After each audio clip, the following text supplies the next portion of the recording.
मंगलम भगवान वीरो मंगलम गौतमो गणी मंगलम कुंद कुंदार्यो जैन धर्मोस्तु मंगलम सर्वमंगल मांगल्यम सर्वकल्याणकारकम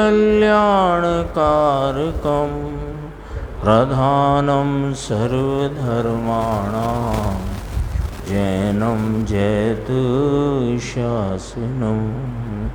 सहजानंद चैतन्य प्रकाशाय महीयसे नमो अनेकांत विश्रांति महिमने परमात्मने।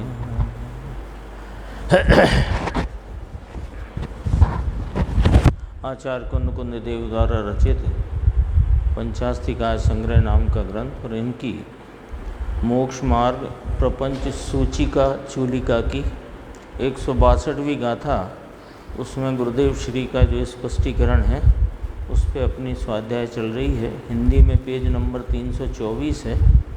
कल जहाँ अपन चर्चा चल रही थी ऊंची ऊंची बात, बस उसके ठीक नीचे ही है कि आत्मा देखो कार्य निश्चित है, अभेद के कारण निश्चित है। क्या कार्य?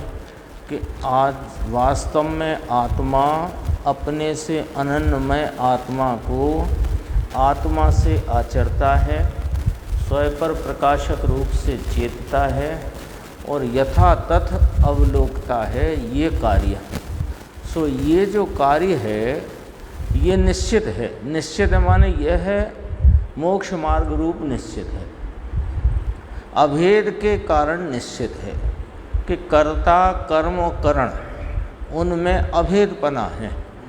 जो आत्मा शुरू से ही ना भाषा ही ये है, वास्तव में जो आत्मा को आत्मा से आचरता है ये कर्म हुआ, आत्मा से आचरता है तो ये साधन हुआ। और कौन करता है कि आत्मा? तो कर्ता कर्म और करण का अभेदपना होने के कारण यह जो चारित्र दर्शन ज्ञान है या चारित्र ज्ञान दर्शन, यहाँ जो क्रम लिया चारित्र ज्ञान दर्शन वह आत्मा ही है, ये निश्चित हुआ। देखो अभेद के कारण निश्चित है। इससे ऐसा निश्चित हुआ कि चारित्र ज्ञान दर्शन रूप होने के कारण आत्मा को जीव स्वभाव नियत चारित्र जिसका लक्षण है, ये 154 नंबर की गाथा में ये बात नक्की कराई थी, निश्चित कराई थी कि चारित्र किसे कहना है। यानी जहाँ से यह चूलिका शुरू हुई 154 गाथा, उसमें बात कही कि जीव स्वभाव में नियत चारित्र ही मोक्ष मार्ग है। तो ऐसे सवाल नहीं होता गणित का कि जैसे 10 रुपए की चीज़ 3 आती है तो 30 रुपए की कितनी आएंगी, ऐसा ही है बिल्कुल। कि जब ये निर्णय कराया था, नक्की कराया, निरूपण किया कि जीव स्वभाव में नियत चारित्र ही मोक्ष मार्ग है। अब वो समीकरण अपन रख लो एक तरफ, जीव स्वभाव में नियत चारित्र ही मोक्ष मार्ग है। अब कहा कि वो जो चारित्र है वो किस प्रकार है कि वो चारित्र ज्ञान दर्शन की एक परिणति है। तो कैसी है कि जब वास्तव में आत्मा अपने से अनन्यमय आत्मा को आत्मा से आचरता है, आत्मा अपने को स्वयं पर प्रकाशक चेतता है और अपने को यथा तथ अवलोकता है। तो ये दर्शन चारित्र ज्ञान दर्शन ये आत्मा में कर्ता करण और कर्ता कर्म और करण का अभेदपना होने से क्या निर्णय निकला यहाँ कि चारित्र ज्ञान दर्शन वो आत्मा ही है। ठीक है, पहले क्या समीकरण था अपने पास कि जीव स्वभाव में नियत चारित्र ही मोक्ष मार्ग है। अब आया कि जो आत्मा चारित्र ज्ञान दर्शन रूप से अभेद परिणमित है, आत्मा ही चारित्र ज्ञान दर्शन स्वरूप है। सो वह आत्मा अपने इस चारित्र ज्ञान दर्शन में किस प्रकार परिणमित है कि जीव स्वभाव नियत आ गया ना। तो जीव स्वभाव नियत चारित्र किसका लक्षण बताया था कि मोक्ष मार्ग का। सो आत्मा ही मोक्ष मार्ग है, अभेद करके बात करी है ना। ऐसा निश्चय मोक्ष मार्ग अत्यंत घटित होता है, स्वयं के आश्रय से आचरण किया। अब इसका मर्म गुरुदेव श्री फरमाते हैं। ये तो भाषा हो गई, जो अपन ने बोर्ड लेक्चर देखे, ये तो भाषा हो गई। अब इसका मर्म ये है कि स्वयं के आश्रय से आचरण किया, स्वयं के आश्रय से जानना किया और स्वयं के आश्रय से देखना किया। तो स्वयं पर प्रकाशक जानना लिया था ना। अब ये 3 बिंदु आए, स्वयं के आश्रय से आचरण, स्वयं के आश्रय से जानना, स्वयं के आश्रय से देखना। तो ये इसमें बताओ अब पर निमित्त राग विकल्प क्या आया बीच में? कुछ भी नहीं आया। तो वो जो भिन्न साध्य साधन कहा था वो तो कहने मात्र का कहा था, उसमें भिन्न साध्य साधन कहने मात्र कहा था।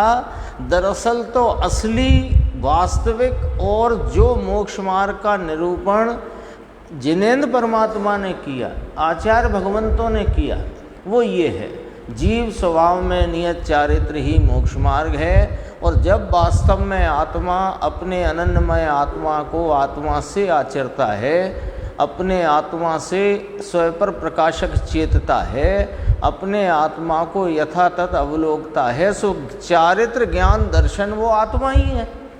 और ऐसा वह परिणमन स्वयं के आश्रय में हुआ है, कोई पर का किंचित अवलंबन नहीं है। कल अपन ने एक शब्द लिया था इसमें, निरावलंबी तत्व।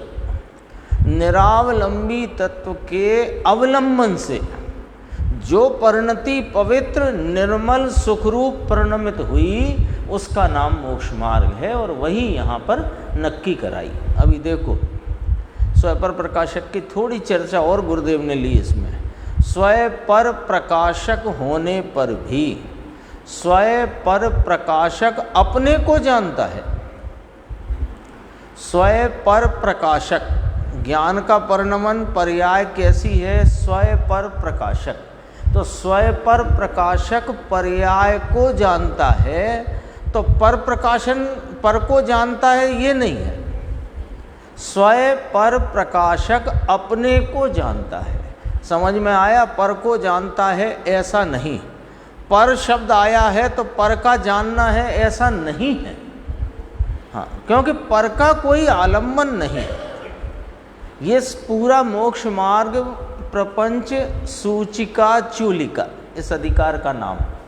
और इसमें जो निश्चय मोक्ष मार्ग का नाम, वास्तविक मोक्ष मार्ग का जो वर्णन है, उसमें सिद्ध यही करना है, अपने को ही देखता है, अपने को ही जानता है, अपने को ही आचरता है। कोई तो स्वयं पर प्रकाशक तो आ गया ना, तो इतना पर प्रकाशन पना है कि ना, ये तो ज्ञान की स्वतः सामर्थ्य का ही स्वभाव और उसका परिणाम ऐसा है।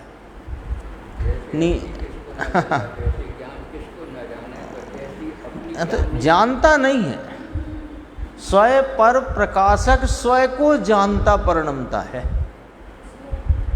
हाँ, अभी आएगा। पर कहाँ आया? देखो, अभी गुरुदेव मना करते, फिर प्रश्न आया। देखो गुरुदेव ने कहा पर कहाँ है इसमें? स्वयं पर प्रकाशक अपने को चेतता है, इसमें पर कहाँ है? जब आत्मा, अब पूरी भाषा याद रखो, जब आत्मा वास्तव में अपने से अनन्यमय आत्मा को स्वयं पर प्रकाशक रूप से चेतता है। अब इसमें पर शब्द आया, पर कहाँ आया? तो अपनी पर्याय को चेतता है, अपनी ही पर्याय को, अपने ही ज्ञान स्वभाव के, वो ज्ञान स्वभाव के स्वयं पर प्रकाशक भाव को चेतता है। बहुत अद्भुत बात है। तो गुरुदेव ने ऊपर कहा पर शब्द आया है भले, पर को चेतता है ऐसा है ही नहीं ना। देखो पर कहाँ है? अपनी पर्याय को चेतता है, उसमें पर कहाँ है? दर्पण में अग्नि की झलकन है, तो दर्पण में अग्नि की झलकन है, तो दर्पण में दर्पण और अग्नि दोनों के झलकन का भाव झलक रहा है कि अग्नि। अग्नि कहाँ है इसमें? आपने उधर अग्नि जल रही थी और इधर देखा, इधर देखा तो आपको दर्पण में अग्नि की झलकन दिखी, लेकिन बताओ यहाँ अग्नि कहाँ है? तो वास्तव में आपने क्या देखा है? अग्नि के दर्पण देखा है। ऐसे स्वपर प्रकाशक अपनी पर्याय को आप चेतता है, तो अपनी पर्याय पर कहाँ है? स्वपर पर्याय अपनी पर्याय, एक एक शब्द पर ज्ञान का ही साम्राज्य है। हाँ, कल हुई थी ना चर्चा, स्वपर प्रकाशक शक्ति हमारी, ताते वचन भेद भ्रम भारी, गेय दशा दुविधा परगासी। वहाँ शब्द ध्यान रखना, गेय दशा लिया है, गेय शक्ति दुविधा प्रकाशी नहीं लिया है। नाटक समय सार गेय दशा, तो गेय दशा कौन है? आत्मा का ये ज्ञान किसको जानता है? अपने ही पर्याय को जानता परिणमता है, वो ही गेय है। सो गेय ज्ञान ज्ञाता, ये वचन भेद का भ्रम है भारी। बहुत वो 271 कलश का भाव है, वो जो नाटक समय सार में पंडित बनारसी दास जी ने लिखा, 271 कलश, जिसका मूल भाव है गेय ज्ञाता ज्ञान यह सब वचन भेद है, वस्तु भेद नहीं। पांडे राजमल जी ने खुलासा किया उसका।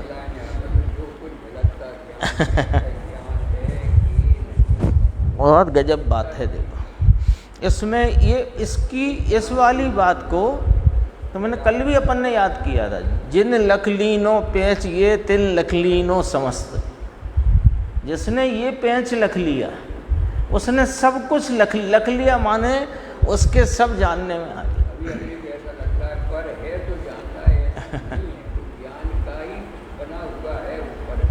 ये इस पे आचार्य अमृतचंद देव ने समय सार में कलश भी रचे, फिर 14 कलश जो पशु वाले हैं उनमें भी यही सिद्ध करना है कि गेय से ज्ञान नहीं है, ज्ञान से ज्ञान है, ज्ञान का ज्ञान है, ज्ञान से जानता है, ज्ञान को जानता है। वो ज्ञान की पर्याय ही वास्तव में गेय है। जानने में आई तो जो जनाया वो गेय कहलाया, जो जान रहा है सो ज्ञान कहलाया, और उन रूप जो परिणमित हुआ वो ज्ञाता कहलाया। ये तो वचन भेद है।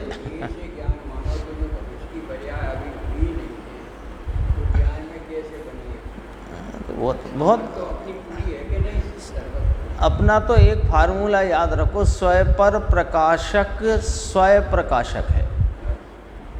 स्वपर प्रकाशक ज्ञान स्वभाव स्वप्रकाशक है।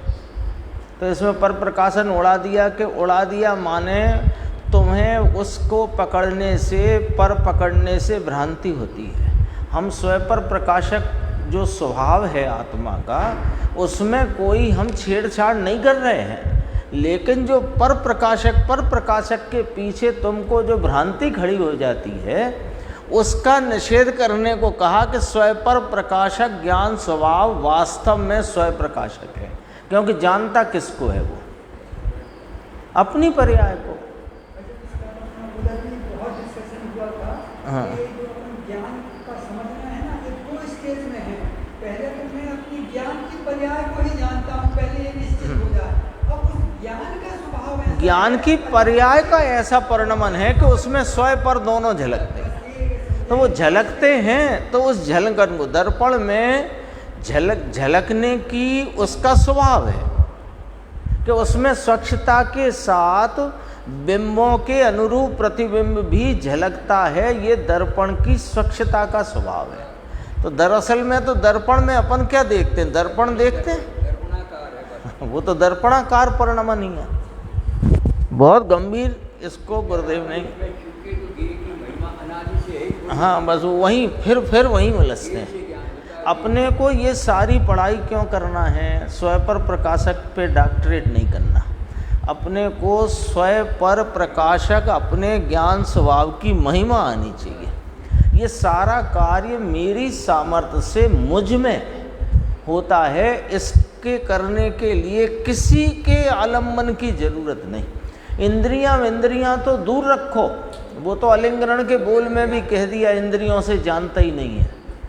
लेकिन वो इतना भी यदि चित्त में एक इतनी वासना रहती है कि मैंने इधर लक्ष्य किया तो वो जानने में आया, तो करना जानने में तो अपनी ज्ञान पर्याय का जो परिणाम उस समय हुआ वो आया है, उस समय लक्ष्य उधर है, ये अलग विषय हुआ। शब्द है ना ये, स्वयं पर प्रकाशक, स्वयं प्रकाशक, मान लो इतना शब्द जानने में आया, तो हमें ये शब्द पे उपयोग गया इसलिए जानने में आया कि नहीं, उस समय जानने की पर्याय उस ही परिणाम से जानती परिणमी है, और उधर लक्ष्य है, शब्द के ऊपर लक्ष्य है, उपयोग का लक्ष्य कहाँ है, उसके लिए भले कहो, लेकिन दरअसल तो जाना तो अपनी पर, तो महिमा अपनी चाहिए, इसके लिए की सारी बात है। अज्ञानी भी ऐसे ही जान रहा है, अज्ञानी ये नहीं जान रहा कि मैं ऐसे जान रहा हूँ, और ज्ञानी ये जान गया है कि मैं ऐसे जान रहा हूँ। जानना तो अज्ञानी को भी ऐसे ही हो रहा है और ज्ञानी को भी ऐसे ही। हाँ, गे से होता है, गे के प्रति लक्ष्य करने से होता है, आदि इत्यादि बहुत उसमें अपन उलझे हुए, क्योंकि वे सब फिर अब उपयोग कहाँ है इसका वर्णन करना हो तो भाई तेरा जहाँ बहिर्मुख उपयोग है तो बहिर्विषय जानने में आते हैं, ऐसा कथन किया जाएगा? ये व्यवहार खड़ा हुआ, तेरा उपयोग बहिर्मुख है तो बहिर्विषय जानने में आते हैं, और तेरा लक्ष्य उपयोग का अंतर्मुख है तो अपना अंतरंग स्वरूप जानने में आता है। तो ये तो कथन हुआ व्यवहार का, वास्तव में तो इधर लक्ष्य करने से भी जानने में आता है, ये कहना भी व्यवहार है। वो तो उस समय जानने में आता है तब लक्ष्य इधर होता है। क्यों? ऐसे ही सब जानते हैं, ऐसे ही सब जानते हैं, क्योंकि स्वभाव अलग अलग प्रकार का थोड़ी हो सकता है। हाँ, उस देखो, अज्ञानी को गे लुब्धता है, गेयों से ज्ञान होता है, ऐसी पराधीनता रूप भ्रांति इसे अनादि की चली आई। और वो भ्रांति है जब ये समझ में आए भाई अपन जा रहे हैं तो रास्ते, गलत रास्ते जा रहे हैं तो गलत रास्ता है, ये इस रास्ते पर जाना मुझे भ्रांति लगती है, तो बस फिर थोड़ी उस रास्ते पर चलोगे आप। जब ये ज्ञात हो गया कि ये भ्रांति रूप है मार्ग, या ये मार्ग सही है, ऐसी मुझे भ्रांति थी, तो भ्रांति जैसे ही आपके चित्त में भ्रांति थी तो फिर क्यों चलोगे उस पर? भूल आ गई ना, भूल समझ में आई, तो जब ये समझ में आया कि ये भूल है तो फिर भूल क्यों रुकेगी? बहुत, ये 3 पंक्ति दोबारा देखो, पर कहाँ है, अपनी पर्याय पर कहाँ है, स्वयं पर पर्याय, अपनी पर्याय अपने को देखती है, अपने को जानती है, पर का कहाँ है इसमें? स्वयं पर स्वरूप अपनी पर्याय अपनी है, अपने से स्वयं पर प्रकाशक उत्पन्न हुई है, पर से नहीं। ये पॉइंट है, देखो मेरे स्वभाव की सामर्थ्य का परिणमन मेरे से होता है। अभी अपन, हाँ, तो अब क्या है कि सारा जानने का जो अपने को अभी तक ऐसा लगता है हो या लगता हो कि उधर से जानना होता है, तो अब बस ये विचार का क्रम पलट दो, जानना यहाँ से होता है, तो फिर आपको वहाँ से उनके आलम्बन की, उस पराधीनता की, फिर आपको कोई भी उस तरफ की वृत्ति रहेगी नहीं। पराधीनता क्यों रहेगी?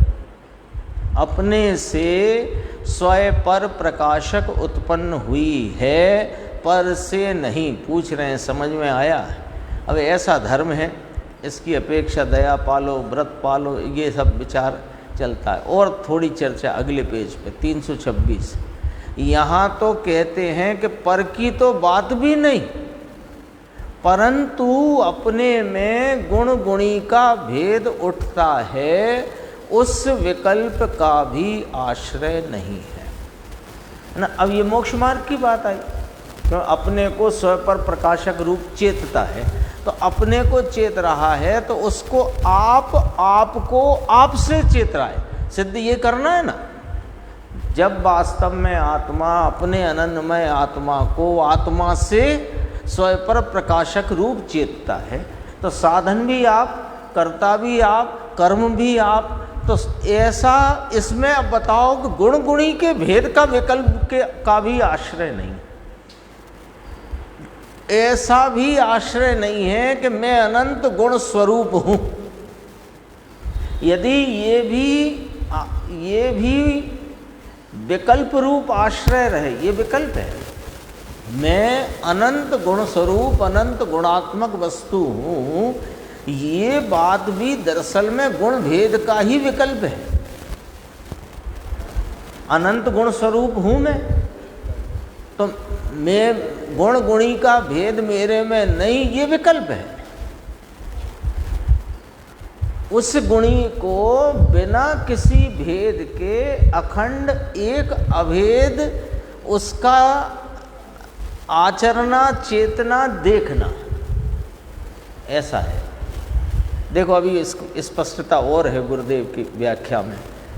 अपने में गुणी गुण का भेद उठता है, उस विकल्प का भी आश्रय नहीं। ये बात क्यों कही कि जब इस विकल्प का भी आश्रय नहीं तो जनवाणी का आश्रय हो और उससे मुझे आत्मा दिखेगा, ये बात दूर रह गई ना।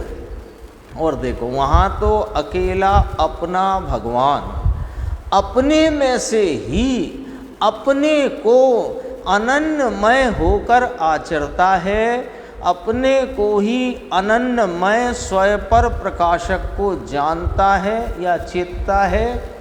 तीनों में अनन्यमय रखा है ना, आचरने में भी, जानने में भी, देखने में भी। विषय किसको देखता है कि अपने अनन्यमय आत्मा को। काय से देखता है? अपने आत्मा से। कौन देखता है कि आत्मा देखता है। तो तीन आ गए, कर्ता कर्म करण, और तीनों का अभेद बना होने से आत्मा ही चारित्र ज्ञान दर्शन है। इसलिए इसको जीव स्वभाव में नियत चारित्र ही मोक्ष मार्ग है। ऐसा वास्तविक मोक्ष मार्ग अत्यंत घटित होता है। अंतिम पंक्तियां हैं ये टीका की। पाठ में पहले अनन्य में रखा, फिर दूसरे में भी रख दिया। पहले टीका में ही है, पश्चात दूसरे में रख दिया। लो यही है और लागू पड़ता है ना। क्या कहा? अनन्यमय एक बार कहा तो सब में अनन्यमय आएगा। ये आत्मा अपने अस्तित्व में, फिर टीका याद करो, ज्ञान दर्शन स्वरूप में स्थित ऐसे अस्तित्व में, ये भी चर्चा आ चुकी है। ज्ञान दर्शन में स्थित है, 154 गाथा में आ गई थी। देखो यह आत्मा अपने अस्तित्व में, अस्ति नाम सत्ता में जो ज्ञान दर्शन स्वभाव रखता है, यहाँ ज्ञान दर्शन स्वभाव लिया है ना, तो इस स्वभाव से अनन्यमय आत्मा है, अभिन्न है।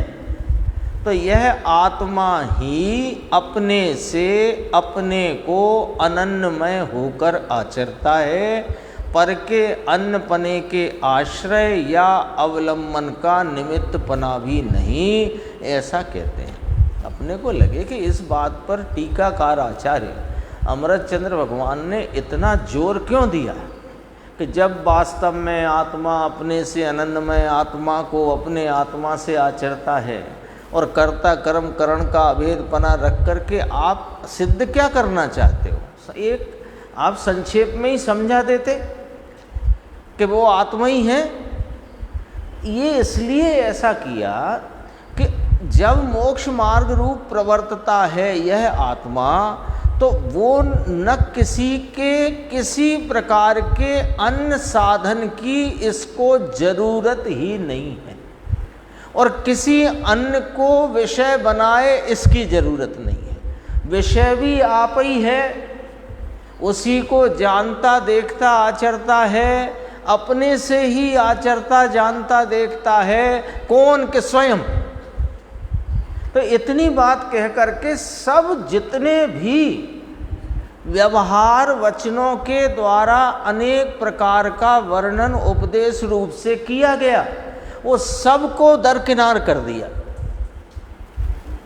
उपदेश में आता है ना ये सब व्यवहार कि हे जीव, तू अनादि से अपने को देह रूप मानकर, राग रूप मानकर, पर में सुख मानकर, राग में लाभ मानकर बहिर्मुखता में भटक रहा है, और राग के एकत्व से भ्रांति रूप मोह से तू परिणमता हुआ संसार में परिभ्रमण कर रहा है। इसलिए हे जीव, तू इस भ्रांति को तोड़, तेरा स्वरूप जो अनंत गुणात्मक एक अभेद वस्तु है, तू उसी को जान, उसी को देख, उसी में रमणता कर। ये उपदेश है व्यवहार का।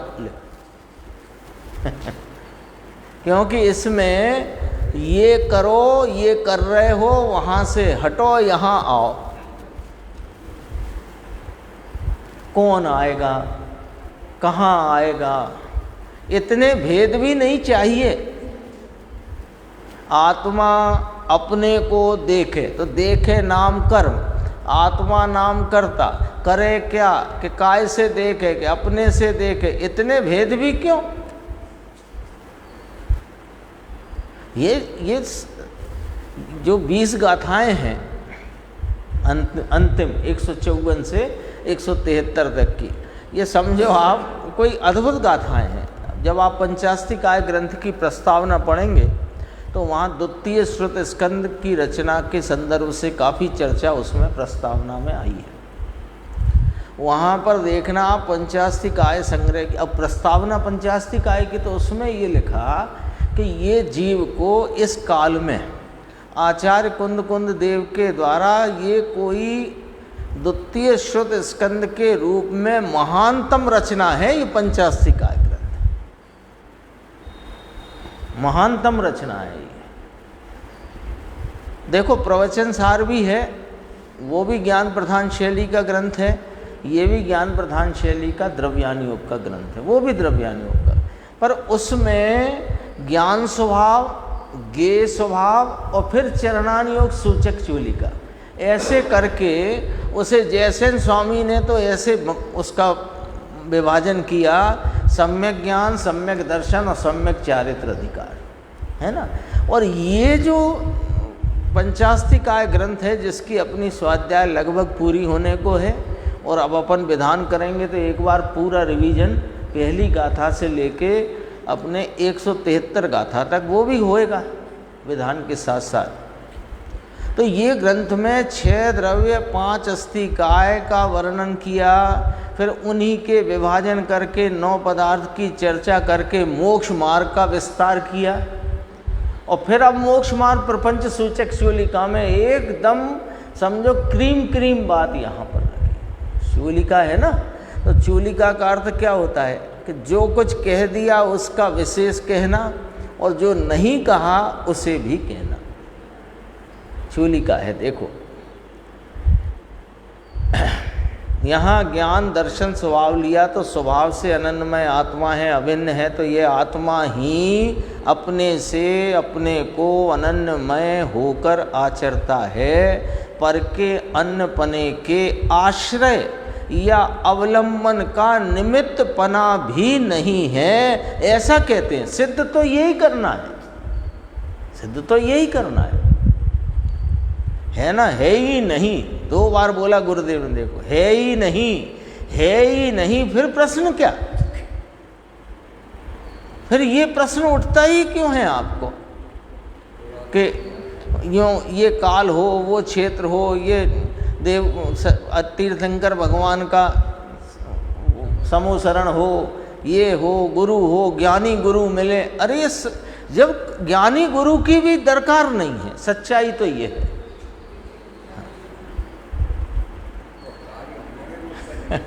निमित्त होता है, निमित्त के रूप में ज्ञात रखना है, ज्ञात किया कराया है बस। जिसको होना है सब बनते हैं तब तो वे उपचार पाते हैं। कितनी बार का, 2 बार का, है ही नहीं, फिर प्रश्न क्या? अपने में है उसे आचरता है, अपने में है उसे जानता है, और अपने में है उसे देखता है। गजब बात पंडित जी, गजब बात। परंतु ऐसा करा सके क्या? ऐसा ना करे तो कौन करे? करा सके माने ऐसा कर सके। ऐसा कर सकता है कोई आत्मा कि अपने आत्मा को आत्मा से आत्मा ही आत्मा को आत्मा से आचरे, जाने, देखे? कर सकता है? तो ये नहीं करे तो कौन करे? हाँ, कर्म थोड़ी जानता देखता है।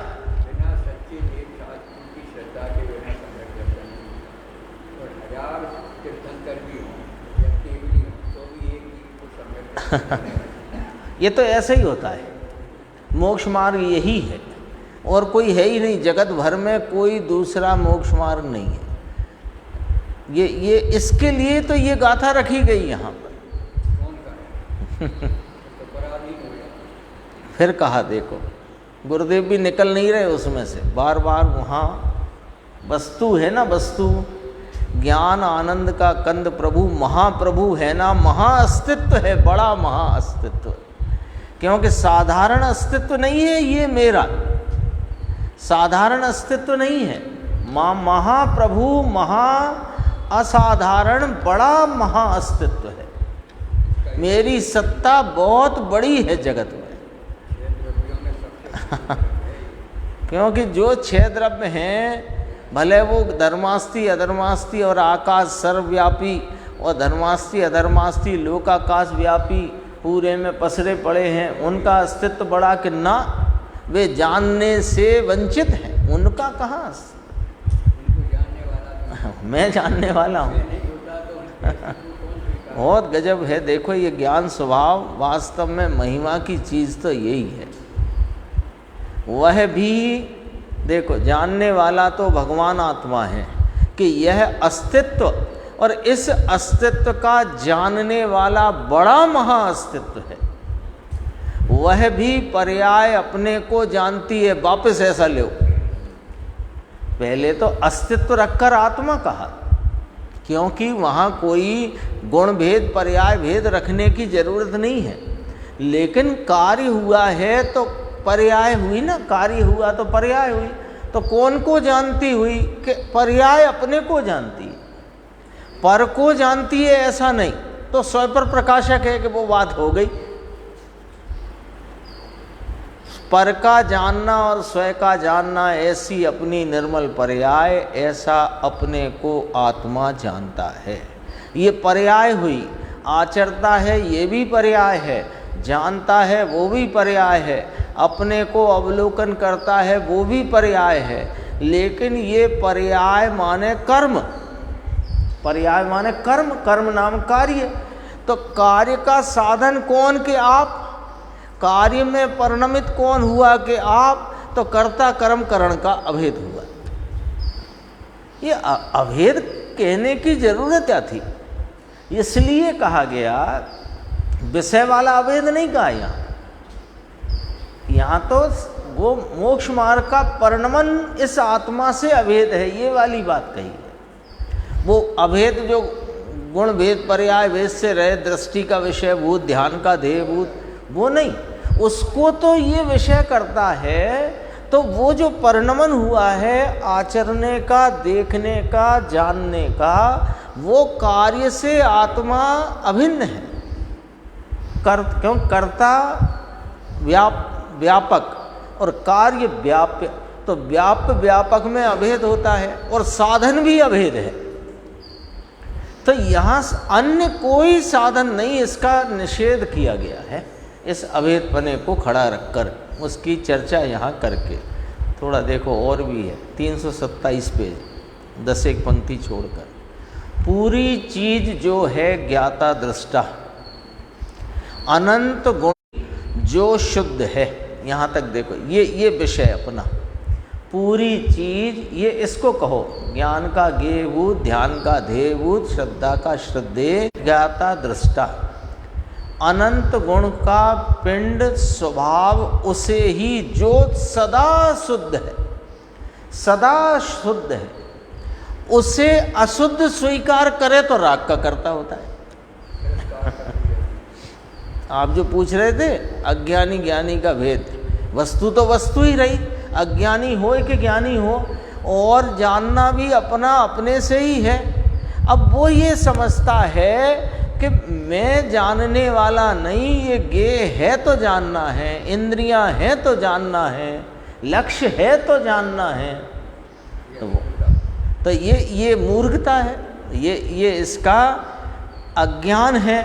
इस अज्ञान में ये क्या होता है कि अपनी परिणति में होते हुए राग का कर्ता होता है, और यदि अपने आत्मा को आत्मा से स्वयं आचरता देखता जानता है तो ये इस राग का कर्ता नहीं होता, क्योंकि अपने को शुद्ध स्वीकार करता है। यही लिखा इस पंक्ति में, देखो, अनंत गुण का पिंड स्वभाव उसे ही जो शुद्ध है उसे अशुद्ध स्वीकार करे तो राग का कर्ता होता है। जब पूरा आत्मा ही अपना स्वभाव शुद्ध शुद्ध पवित्र धाम उसका जहाँ स्वीकार हुआ, वहाँ तो चारित्र दर्शन और ज्ञान अपनी पर्याय में हुए, वह अपना कार्य हुआ। राग का कर्ता या राग का कार्य उसमें है नहीं। लो अब राग जो है उसका कर्ता कौन है कि उसका कर्ता राग है, मैं नहीं। तो पहले क्यों अज्ञान दशा में क्यों कर्ता कहा कि तू मानता था, इसलिए तूने अपने को कभी वीतराग स्वरूप स्वीकार नहीं किया, अपने को पवित्र शुद्ध स्वीकार नहीं किया, तूने अपने को राग रूप मलिन रूप ही स्वीकार किया तो कर्ता हुआ। और जब तुमने अपने परिपूर्ण स्वभाव को पवित्र, है ना, कितना लिखा, शुद्ध पवित्र धाम उसका जहाँ स्वीकार हुआ तो अपना कार्य हुआ।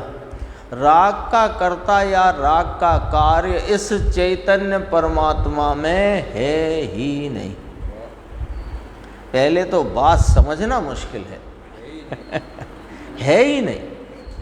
तो ये पूजा का राग है ना, पंचास्तिका है, संग्रह मंडल विधान का राग, ये तो है ही नहीं।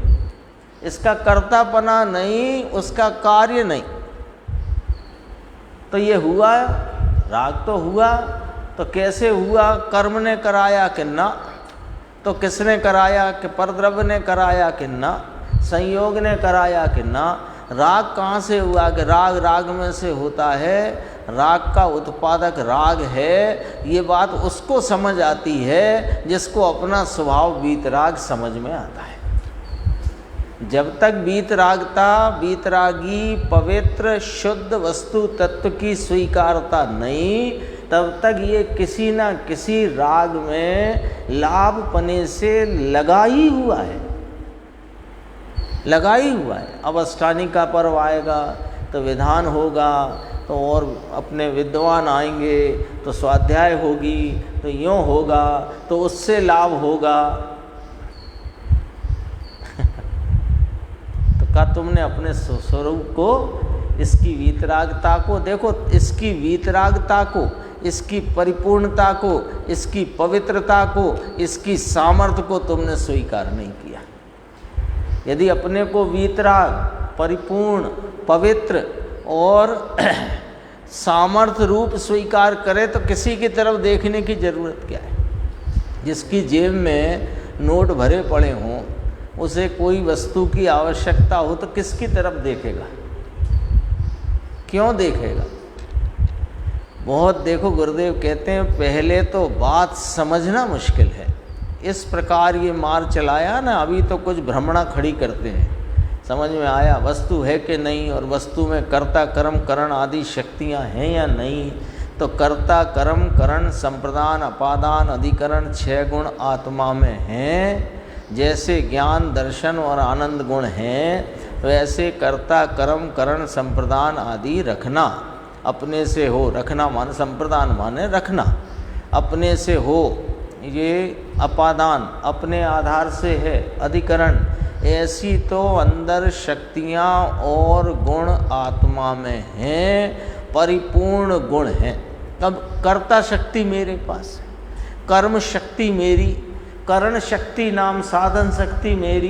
अपने लिए करे, अपने में से करे, अपने आधार से करे, तो अब किसकी जरूरत है?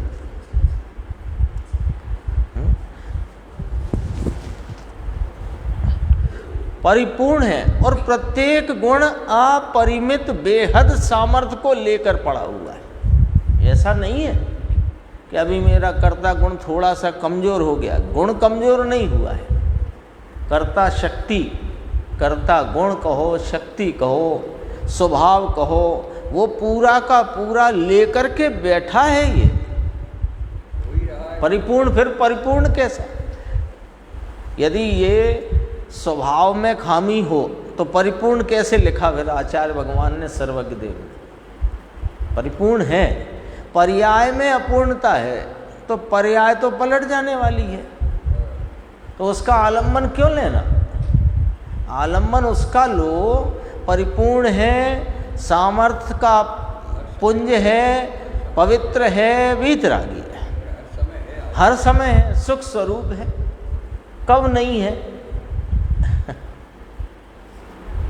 सच्ची बात तो ये है कि अब स्वाध्याय का, अब माने अब इसलिए कहते हैं कि अब लगभग सारा विषय सबके ख्याल में है, कोई नया विषय नहीं आता है, तो अब बस सीखना बंद कर दो, स्वभाव की महिमा में चढ़े रहो।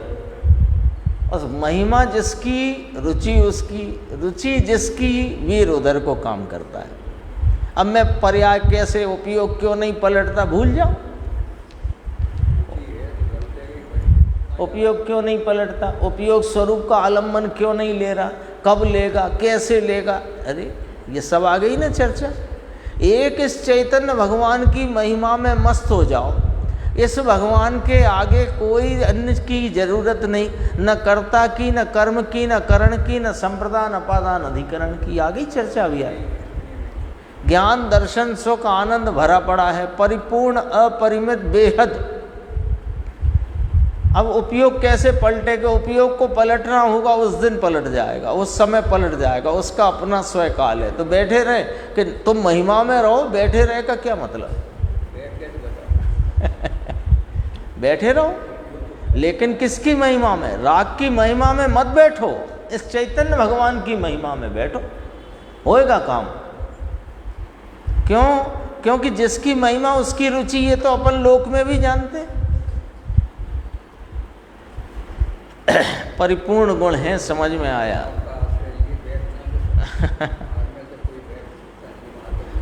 भाई किसी न किसी की महिमा तो रखोगे ना। तो राग की निमित्त की महिमा है, बस अपना सिमटा लो ना, बात बहुत ज़्यादा लंबी नहीं। राग और निमित्त की महिमा है, उसकी महिमा को छोड़कर राग निमित्त से रहित जो अपना स्वयं पदार्थ परिपूर्ण, पवित्र, वीतरागी, बेहद अपरिमित सामर्थ्य का पुंज, अखंड और अभेद तत्व है, बस यही मैं हूँ, इसकी महिमा जिसको चढ़ी है, उसकी रुचि फिर क्यों जाएगी राग और निमित्तों में? और जब रुचि उधर जाएगी नहीं, तो रुचि के अनुयायी वीर है, तो वीर का ऐसा उछाला स्वतः आता है कि वो उपयोग सबका आलम्बन छोड़ के इसके आलम्बन में आता। वो तो कथन किया जाता है कि अनादि से जीव ने क्या नहीं किया कि अपने स्वभाव का आलम्बन नहीं लिया, तो लेना है।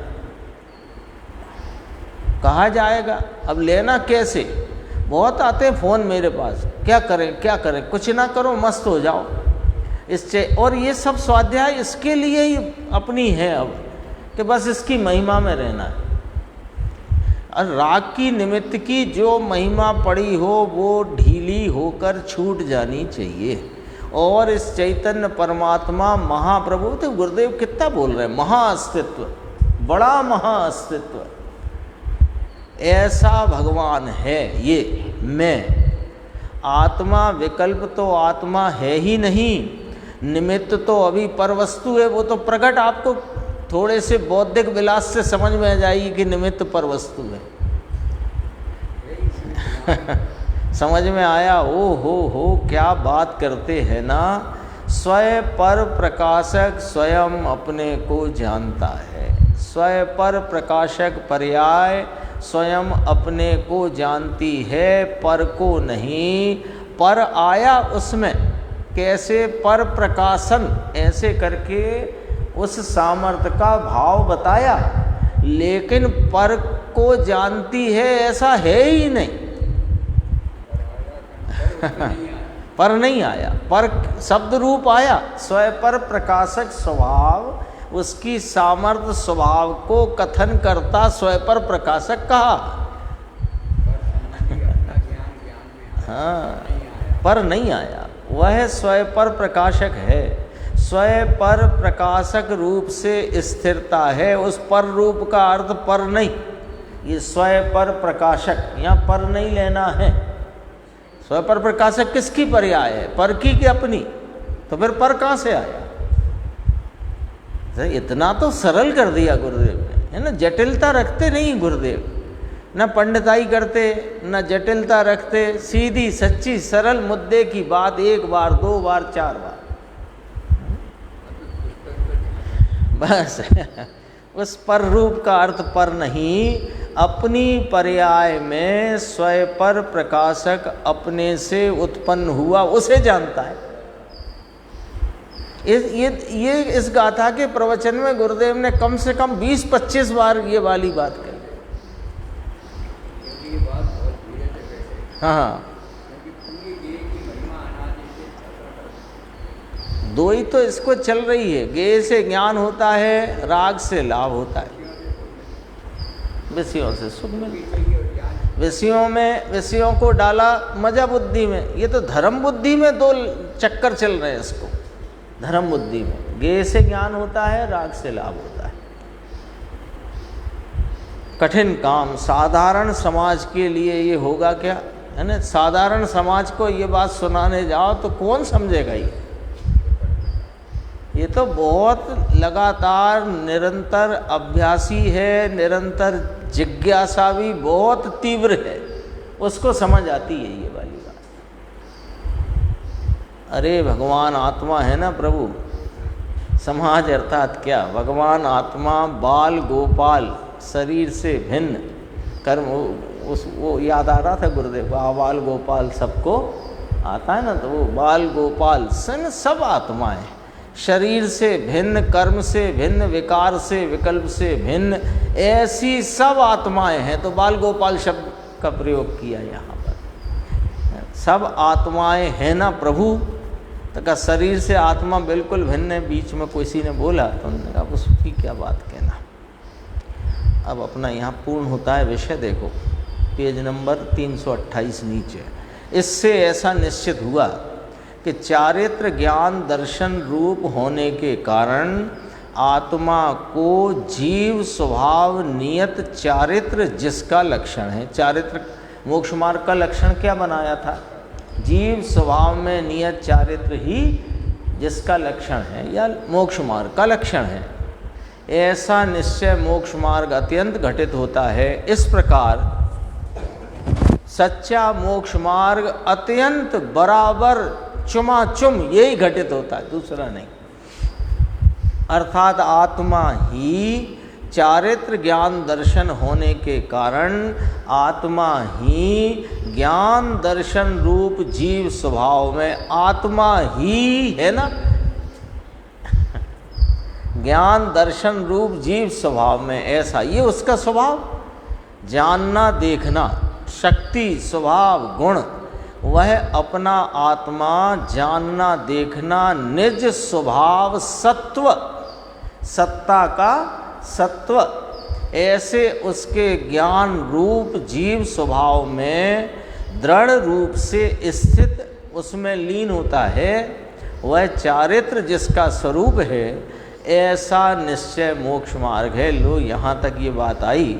अब 163 गाथा इसमें आएगी, उसमें ये बात कहेंगे कि इस संसार में सभी जीव मोक्ष मार्ग के योग्य नहीं हैं, ऐसा उसकी चर्चा करेंगे शेष आगे।